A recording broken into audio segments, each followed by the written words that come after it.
Salman Rushdie, the author of The Golden House. It's a pleasure to speak with you. Thank you for taking the time today.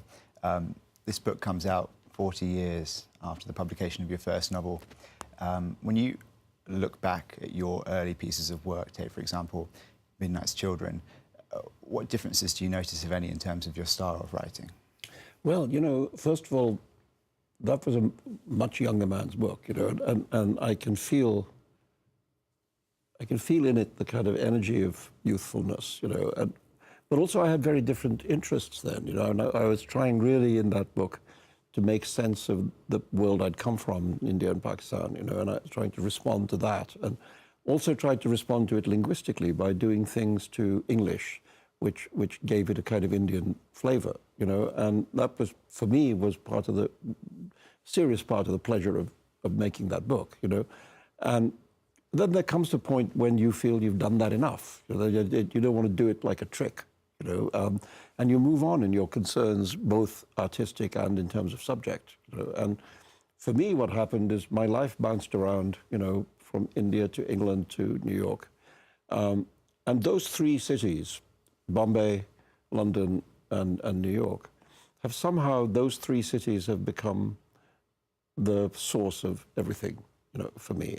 And the idea of the big city, the idea of how it is that we live in a big city, you know, where we are surrounded by crowds, where thousands of stories coexist on the street, where stories from all over the world, you know, rub shoulders with each other on the subway. You know, that for me has become really the subject more and more. It's interesting, we were speaking about language, both you and I spent a lot of time in London and came to New York. So do you feel as if the use of your language has changed as a consequence of the different accents you're hearing and the different voices? Yeah, I mean, my own vocabulary has changed. You know, I mean, I think I use a much more New York than London vocabulary now. You know, and when I go back to London, I have to make a definite effort to, you know, to use English variations. You know, pavement, not sidewalk; lift, not elevator. Makes two of us. You know, tomato, not tomato. I mean, the other way around. Tomato, tomato. So difficult to say now. I want to talk a little bit about Midnight's Children a little bit more. It's particularly poignant this summer as we mark 70 years since independence. That book won the Booker Prize and has been since recognised as the best of the Booker Prize winning novels. What was it, do you think, that captured the imaginations of so many people? What is it about it that stood the test of time? Well, I think it's just that it was a book that took on, first of all, a big moment in history, which was the end of the British Empire,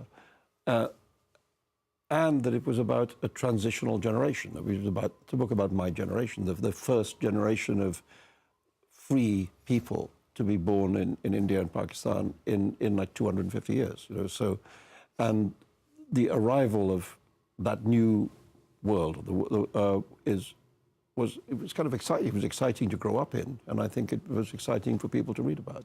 You said that Midnight's Children feels like a half-time report and that the second half deserves its own novel. When you look at where India's come in the past 70 years, what does the second half of that novel look like? Well, on the one hand, it's doing much better than anybody thought it would, you know, economically, in terms of the wealth of the country. You know, I mean, it's done much better than people feared.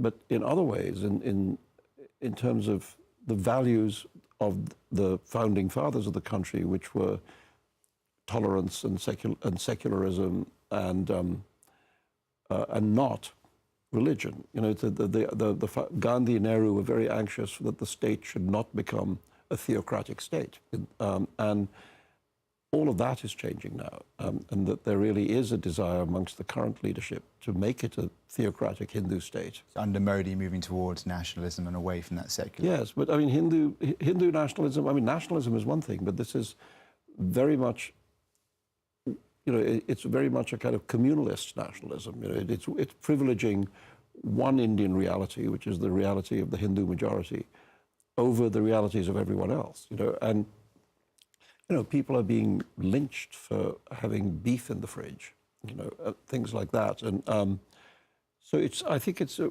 very worrying time if you're interested in that kind of tolerant, open, multicultural India, which is the thing that came into being 70 years ago. You know. I have to say I was very flattered that just now, on the 70th anniversary, which was August 14th, the midnight of the August 14th, 15th of 1947 originally, that in England the BBC marked it by doing a radio dramatization of Midnight's Children that they basically cleared the schedules on Radio 4 and just ran it for 7 hours. That was a wonderful thing. So many people back in the UK have been impacted by that story personally. We fast forward from 1981 to 1988. You're 40 years old, in many ways pinnacle of your career in writing, and you publish the Satanic Verses, which leads to a fatwa, a death sentence in essence. I wonder to this very day what impact that's had on you personally and your writing. Well, I mean, it wrecked my 40s, essentially. You know, I mean, a period of life which many people think of as the prime of life, you know, for a man.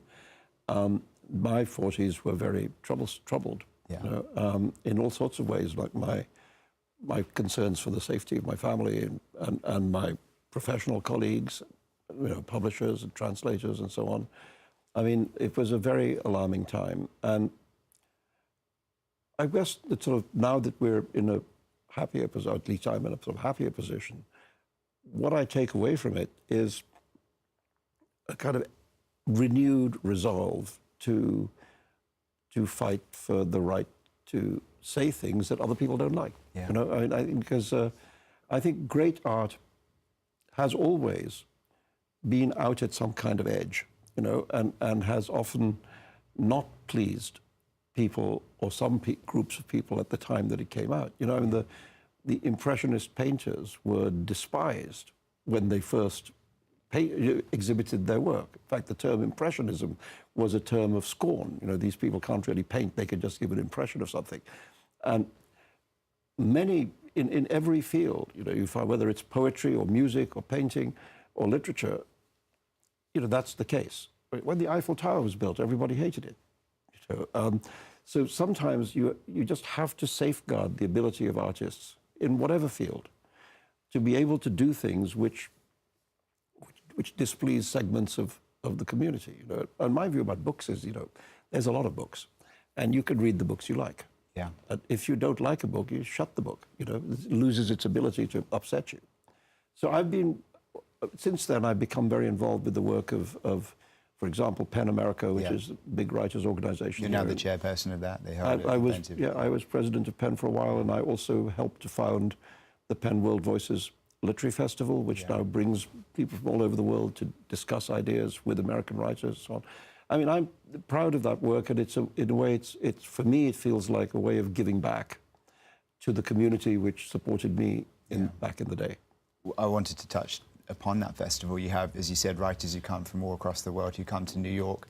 The festival took place earlier this year. When you met with writers from across the world, were there any particular regions, particular countries where particular cause for concern where you think writers, authors in those parts of the world aren't having the ability to write in an expressive way and voice their views? Well, I think there's China, there's parts of Africa. I don't think there's a lot of free speech in Zimbabwe, you know.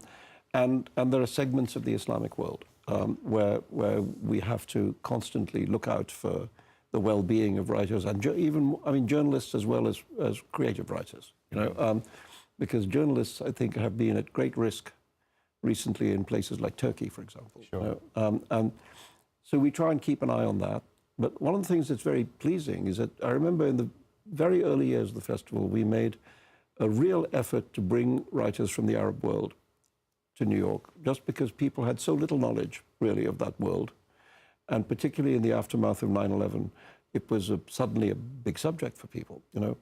And we brought over these Arab writers, many of whom celebrated in their own countries, but unknown here, you know. And yet the audiences for them were gigantic. I mean, they packed out every room that we put them in. And it showed me that the hunger to know was there, you know, that American audiences, readers and people who love books really wanted to know what these voices from these parts of the world had to say to us, you know, and to enter into debate with them. So that was very it was very gratifying to feel that, you know, it's one of those things we didn't know when we started the festival, how New Yorkers would react to it. Sure. You know, there's so much to do in this city that to try and put a big cultural event into the life of New York is very tough.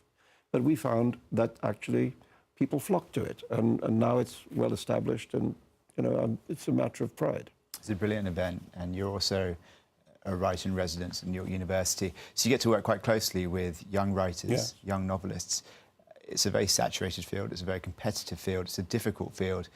What's the one biggest piece of advice you can give to someone who that aspires to be a great novelist? Well, you know, there are writers who are lucky, who know who they are right away. Yeah. You know, a writer, I'm thinking like, for example, Zadie Smith. Mm-hmm. You know, when she was really absurdly young, like 20 years old, you know, she was writing brilliantly. Yeah. You know, and if that's you, then good for you, there's nothing to be said. You know, off you go. Most writers, including me, not like that. Yeah. It takes a long time to find your way, to find your direction, to find the way of writing the books that are your books to write and not just echoes of other people's books. You know? And for me, you know, I left university, I left Cambridge in 1968. Midnight Children was published in 1981. I mean, that's 12 and a half years in there. You know, that's how long it took me. You know? Yeah. And so the advice I would give is that you have to really be prepared for it to be a hard road. You know, and you have to have the need to do it, you know, because if you don't have that need, you know, go do something else. Don't waste your life. But the writers, the real writers, are the ones who have to do it, you know, and who are willing to, you know, to invest in it the years and years and years that it can sometimes take in order to get there. Salman Rushdie's newest novel is titled The Golden House. Mr. Rushdie, thank you so much for joining us. Thank you.